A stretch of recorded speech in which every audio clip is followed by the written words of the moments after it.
Hello मेरे प्यारे बच्चों, welcome back on my YouTube channel. और हम पढ़ रहे हैं यहाँ पे 8 ग्रेड अभ्यास पुस्तिका कक्षा 8 विषय सामाजिक विज्ञान। तो देखिए इस महीने क्या है, आपके अर्धवार्षिक पेपर शुरू होने वाले हैं और 8 ग्रेड से अधिकतर क्वेश्चन आने वाले हैं। ठीक है, तो मैं आपको इस वीडियो के अंदर 8 ग्रेड को कंप्लीट सॉल्व कराऊंगा। आज हम लोग यहाँ पे इतिहास का पहला पार्ट लेके आए हैं और इसको हम बड़ी ही आसान तरीके से सॉल्व करेंगे और आप इसको आसान तरीके से समझ सकते हो। ठीक है, तो चलिए सबसे पहले देखिए हमारा यहाँ पे प्रश्न आता है। सबसे पहला प्रश्न आपका पहले पार्ट का ही है। ठीक है, इतिहास का पहला पार्ट, कब, कैसे और कहां का। ठीक है, ब्रिटिश साम्राज्य के प्रथम और अंतिम गवर्नर जनरल कौन थे? तो आपके ऑप्शन यहाँ पे दिए हुए हैं, ये 4 ऑप्शन आपको दिए हुए हैं। वारेन हेस्टिंग्स, ठीक है, लिटन रिपन, ये सब दिए। तो आपका जो आंसर है वो ए है। ठीक है, यानी कि जो कौन थे, तो आपको याद रखना है वारेन हेस्टिंग्स कौन थे, पहले गवर्नर जनरल थे, और लास्ट वाले कौन थे, लॉर्ड माउंटबेटन थे। ठीक है, क्लियर हो गया, दोनों बातें क्लियर होगी। अब हमारा नेक्स्ट आता है कि ए हिस्ट्री ऑफ ब्रिटिश इंडिया पुस्तक के लेखक कौन थे। ठीक है, ए हिस्ट्री ऑफ ब्रिटिश इंडिया लेखक के कौन इसके लेखक थे? तो हमारा यहाँ पे 4 ऑप्शन फिर से दिए हुए हैं। देखो 4 ऑप्शन कौन कौन से, Charles Darwin, Max Muller, James मिल और जेम्स रेनल। ठीक है, तो आपको याद रखना है जेम्स मिल ने ये वाली किताब लिखी थी। सी ऑप्शन आपका है। ठीक है, यहाँ पे सी हमारा क्या हो गया, ऑप्शन हो गया। अगला आएगा हमारा यहाँ पे प्रश्न तीसरा। ठीक है, और इसके ऑप्शन भी आपको दिए हुए हैं। देखिए क्या है तीसरा प्रश्न, जब किसी देश पर दूसरे देश के द्वारा दबावपूर्ण आर्थिक, सामाजिक और राजनीतिक परिवर्तन किए जाते हैं, यानी जब कोई देश क्या कर लेता है, किसी दूसरे देश को गुलाम बना लेता है, तो उस पर वो क्या करता है, अपने तौर तरीके, जो उसके तरीके होते हैं उसको क्या करता है, थोपता है उस पर। तो उसको क्या बोलते हैं, तो उसको बोलते हैं औपनिवेशीकरण। ठीक है, तो इसके बारे में हम प्रश्नों में बात करेंगे, बड़े आसान तरीके से मैं आपको प्रश्न भी समझा दूंगा। तो सी ऑप्शन हो गया यहाँ पे हमारा क्या, औपनिवेशीकरण। ठीक है, ये हमारा आंसर हो गया। अगला प्रश्न आता है हमारा यहाँ पे, महत्वपूर्ण दस्तावेज को सुरक्षित रखा जाता है, कहां पे रखा जाता है महत्वपूर्ण दस्तावेज को सुरक्षित?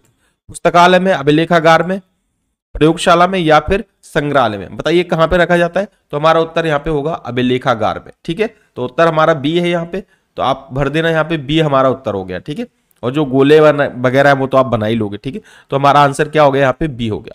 बच्चों समझ में आ रहा है कि नहीं? ठीक है, तो अब हमारा अगला प्रश्न आता है यहाँ पे, एक प्रश्न और है वो जनगणना वाला, तो 10 साल उसमें भर लेना आप। ठीक है, 10 साल के बाद जनगणना होती है। उसके बाद हमारा रिक्त स्थान आते हैं। तो सबसे पहला हमारा प्रश्न है यहाँ पे, देखिए सबसे पहला प्रश्न क्या है, ब्रिटिश काल में हिंदुस्तान का पहला नक्शा किसने बनाया था? ठीक है, तो आपको उस आंसर याद रखना है बच्चों। ठीक है, किसने बनाया था? जेम्स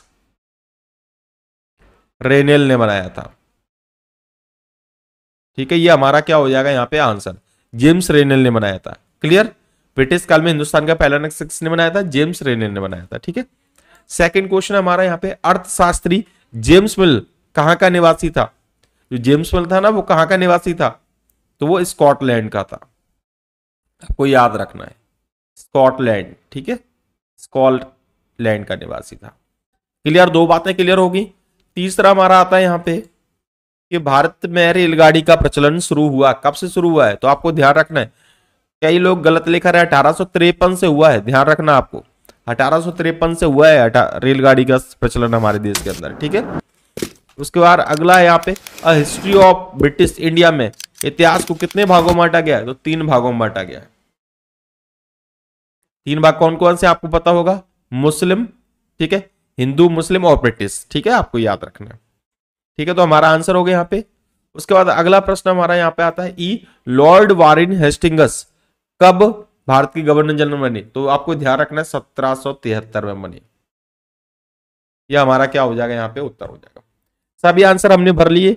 ठीक है, तो अगर आपको वीडियो पसंद आ रहा है बच्चों, तो वीडियो को लाइक जरूर कर दो, चैनल पे नए हो चैनल को सब्सक्राइब जरूर कर दो। इसी तरीके की और भी इंफॉर्मेटिव वीडियो, ये तो एसएसटी के हम लोग यहाँ पे मैथ के, इंग्लिश के सभी वीडियो आपको बड़े अच्छी तरीके से समझाएंगे। ठीक है, कि आप प्रश्न क्या करते हैं यहाँ पे, वैसे ही लोग अपलोड कर रहे हैं, इस तरीके से नहीं करना, अच्छे से उसको समझना है। ठीक है, ये हो गया। नेक्स्ट आता है हमारा यहाँ पे, अब आते हैं हमारे प्रश्न।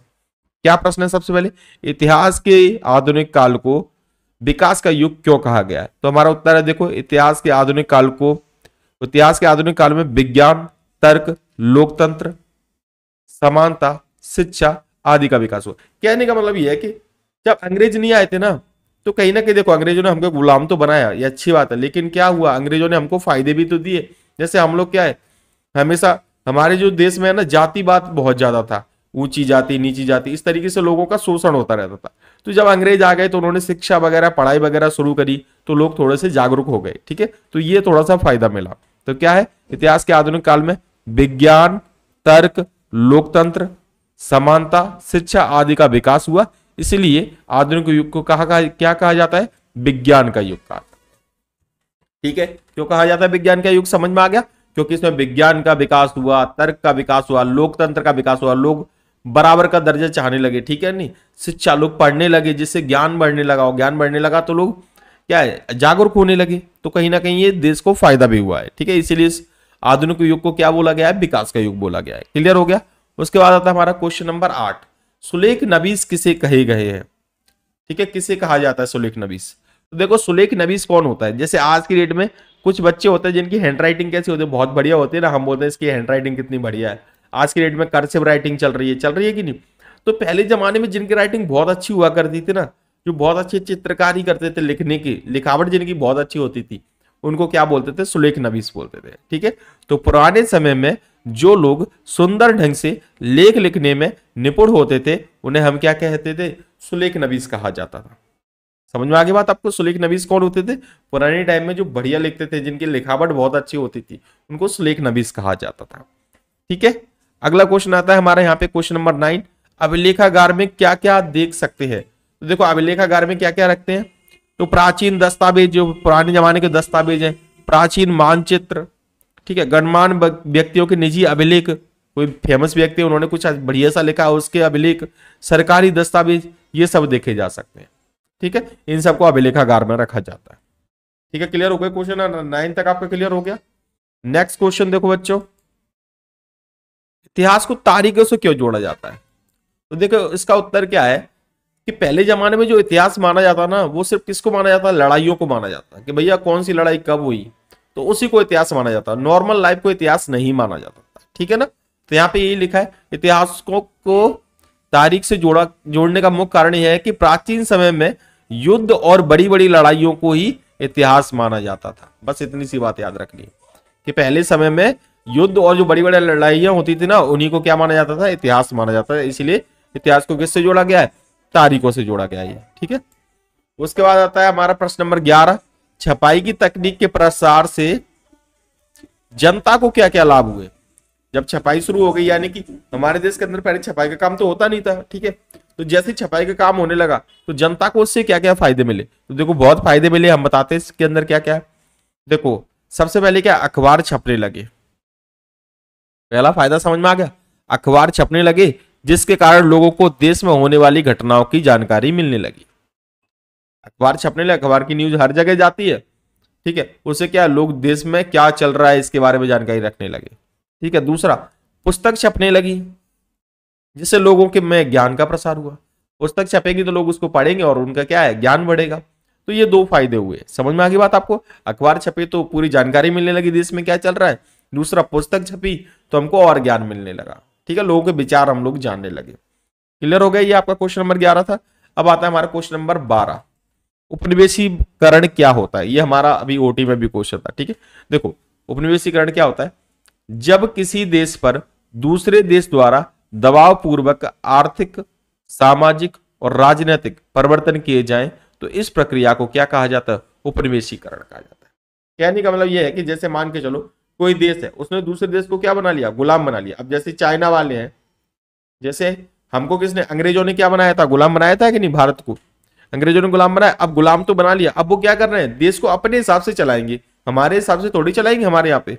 तो वो क्या करेंगे, ऐसी पढ़ाई लेके आएंगे जिससे हम लोग क्या है, उनके हिसाब से चले। ठीक है, और क्या करेंगे, उनके हिसाब से समाज में बदलाव करेंगे जिससे लोग आवाज नहीं उठा पाए। ठीक है, तो क्या करते हैं, अगर कोई देश किसी दूसरे देश को गुलाम बना लेता है तो उसमें 3 तरीके के परिवर्तन करता है। एक तो सामाजिक परिवर्तन करता है, एक राजनीतिक परिवर्तन करता है, और आर्थिक, ठीक है, पैसे के। तो इसको ही क्या कहा जाता है, इसको औपनिवेशीकरण कहा जाता है। क्लियर हो गया, आप लोग लिख लेना इसका आंसर। देखो आप, मुझे पता है आप लोग भरने के लिए आए हो, लेकिन मेरा काम समझाना है, तो मैं तो समझा के ही आपको भरवाऊंगा, जिससे आपको याद भी हो जाए, साथ में एग्जाम में आपकी हेल्प हो जाए। ठीक है ना बच्चों। तो तो देखो ब्रिटिश काल में रेलगाड़ी चलने से जनता को क्या लाभ हुए, बताओ। रेलगाड़ी भी ब्रिटिश काल में चली, तो इससे जनता को क्या फायदे हुए। तो देखो क्या क्या फायदे हुए बताते हैं आपको, ठीक है। तो क्या है, लोग कम किराए में एक स्थान से दूसरे स्थान पर पहुंचने लगे। आपको पता है बसों का किराया बहुत ज्यादा होता है, ट्रेन का किराया कम होता है, तो कम किराए में ज्यादा दूर तक जाने लगे। दूसरा, रेलगाड़ी में सामान को ले जाना भी आसान हो गया। अब देखो बसों में सामान को तो ले जाना मुश्किल है, ले जाते नहीं थे, रेलगाड़ी में क्या है, सामान भी जाने लगा, तो फायदा हो गया लोगों को, ठीक है। दोनों फायदे समझ में आ गए। किराया कम होने से लोग एक स्थान से दूसरे स्थान तक जाने लगे आसानी से। दूसरा, रेलगाड़ी में क्या है, सामान को भी आसानी से ले जाया जा सकता था, तो वो व्यापार करते थे, उनके लिए फायदेमंद हो गया, ठीक है। ये हो गया। अगला आता है हमारा यहाँ पे, जनगणना द्वारा किस प्रकार की जानकारी एकत्रित की जाती है, ठीक है। तो क्या देखो, तो जनगणना के जरिए भारत में सभी प्रांतों में रहने वाले लोगों की जनसंख्या, उनकी जाति, धर्म और व्यवसाय के बारे में जानकारी एकत्रित की जाती है, ठीक है। जब भी जनगणना होती है ना, सर्वे होता है कि भैया कितनी जनसंख्या है, कौन सी जाति के लोग कितने हैं, ठीक है, कौन से धर्म के लोग कितने, और क्या क्या बिजनेस करते हैं, कितने गरीब हैं, कितने अमीर हैं, ये सब जो जानकारी इकट्ठी की जाती है वो किसमें की जाती है, जनगणना में की जाती है। और जनगणना कितने साल में होती है, ध्यान रखना 10 साल के अंदर होती है, ठीक है, आपको याद रखना 10 वर्ष बाद फिर से होगी। उसके बाद है, जेम्स मिल द्वारा अपनी किताब में मुख्य रूप से किन बातों को उल्लेखित किया गया है, आपका ये प्रश्न है, ठीक है। तो हमारा उत्तर क्या है, देखो, जेम्स मिल ने अपनी किताब ए हिस्ट्री ऑफ ब्रिटिश इंडिया में भारत के इतिहास को 3 भागों में बांटा। जेम्स मिल ने अपनी किताब में कितने भागों में बांटा है, 3 भागों में, हिंदू, मुस्लिम और ब्रिटिश काल, 3 भागों में बांटा है, ठीक है। जेम्स का मानना था कि अंग्रेजों को पूरे भारत पर कब्जा कर लेना चाहिए। जेम्स मिल कहते थे कि अंग्रेजों को क्या है, पूरे भारत पे कब्जा कर लेना चाहिए, यानी कि पूरे भारत को गुलाम बना लेना चाहिए। क्यों बना लेना चाहिए, उनका मानना यह था कि जो भारत के लोग हैं वो अभी सभ्यता में पीछे चल रहे हैं, यानी कि उनकी अभी सोच खुली नहीं है बिल्कुल भी, उनको पता ही नहीं कि ज्ञान क्या होता है, ठीक है। ये बात सच भी थी। तो उन्होंने बोला ताकि भारतीय जनता को ज्ञान, समानता और सुखी जीवन मिल सके, क्योंकि आपको पता है राजा महाराजा लोग तो जनता के बारे में कुछ सोचते ही नहीं थे, तभी तो हम लोग गुलाम बन गए, अदरवाइज बनते ही नहीं, ठीक है। तो जेम्स मिल ने यह बात बोली थी कि हम क्या करें, अंग्रेज क्या करे, पूरे देश को गुलाम बना ले, जिससे भारत की जो जनता है, नॉर्मल जनता है, आम जनता है, उसको उसका फायदा मिले, यानी उनको ज्ञान मिले, समानता मिले, सुखी जीवन मिले, ये सब कुछ, ठीक है। नेक्स्ट आता है यहाँ पे हमारा अगला, औपनिवेशिक शासनकाल के दौरान सर्वेक्षण के क्या उद्देश्य थे। तो देखिए औपनिवेशिक काल के दौरान सर्वेक्षण के क्या क्या उद्देश्य थे उसके बारे में हम लोग बात कर लेते हैं। तो देखो औपनिवेशिक शासन काल के दौरान, औपनिवेशिक मतलब होता है गुलाम बन गए थे ना उस समय को, ठीक है। सर्वेक्षण का मुख्य उद्देश्य था देश के बारे में पूरी जानकारी एकत्रित करना। सर्वेक्षण क्यों करवा रहे थे वो, जिससे देश की पूरी जानकारी। अब पूरी जानकारी क्यों, सिंपल सी बात है, वो तो यहाँ पे व्यापार करने आए थे, तो वो तो क्या करेंगे, जल्दी जल्दी संसाधनों का यूज करेंगे और पैसा यहाँ से इकट्ठा करके यहाँ से क्या हो जाएंगे, गायब हो जाएंगे, ठीक है। तो भैया क्या है, जैसे कि किस क्षेत्र में कितने संसाधन उपलब्ध है, सर्वेक्षण में यह पता लगाया गया कि किन किन क्षेत्रों में खनिज उपलब्ध है। खनिज मतलब जानते हो ना, सोना, चांदी, कोयला, पेट्रोलियम, इनके बारे में।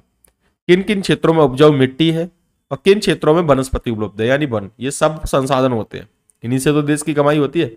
इन जानकारियों की सहायता से वे कम समय में देश के अधिक से अधिक संसाधनों का उपयोग करना चाहते थे, यानी ज्यादा से ज्यादा वहां से पैसा कमाना चाहते थे। गुलाम बनाने का एक ही उद्देश्य था, वो ज्यादा से ज्यादा क्या करे, पैसे कमा। तो ये था आज का वीडियो। आई होप आप लोगों को वीडियो पसंद आया होगा। वीडियो पसंद आ गया, वीडियो को लाइक कर दो, चैनल पर नए हो चैनल सब्सक्राइब कर दो। मिलते हैं इसी तरीके के नई वीडियो के साथ, तब तक के लिए जय हिंद, वंदे मातरम।